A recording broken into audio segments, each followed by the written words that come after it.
Ko'pchilik o'ylaydi, tez o'qishni o'rgansa bo'ldi, kitobxon bo'lib qoladi deb o'ylashadi. Yo'q, unaqa emas aslida. Tasavvur qiling, siz daqiqasiga 1000 ta so'z o'qiyapsiz. Bu bilan siz kitobxon bo'lib qolmaysiz. 1000 ta so'z o'qigandan keyin o'sha narsani yodda saqlash bor, bu narsani tushunish bor, o'qib bo'lgandan keyin tahlil qilish bor yoki o'qish davomida bu narsaga diqqat qaratish bor. Juda ham muhim bo'lgan jihatlar ko'p va loyiha aynan nimani o'rgatadi deganda, siz faqatgina tezlikni emas, tezlik biz sizga beradigan bir dona taklif xolos, nimalarni o'rganasiz. Demak, kitob bilan bo'ladigan muomalani boshidan oxirigacha sizga nima kerak bo'lsa, shu jihatlarni hammasini o'rganib chiqasiz. Buni birinchi kitob qanday tanlashdan boshlansa, oxiri kitobni o'qib bo'lgach qanday tahlil qilib, tatbiq qilishgacha davom etadi. Demak, birinchi ko'rib turishingiz mumkin, qanday kitob tanlashni o'rgatamiz, nimasiga qarash kerak.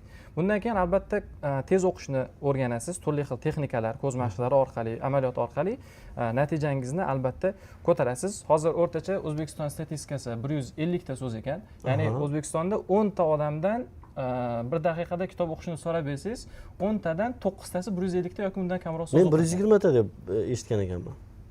Shu atrofida. Kursdan keyin tezlashganda, kursdan keyin oshgan. Va xotira yaxshilanishi, diqqatni oshirish, hattoki kitob o'qiyotganingizda ba'zida uyqu tortadi. Bir 5 bet, 10 bet o'qisangiz uyqu tortadi.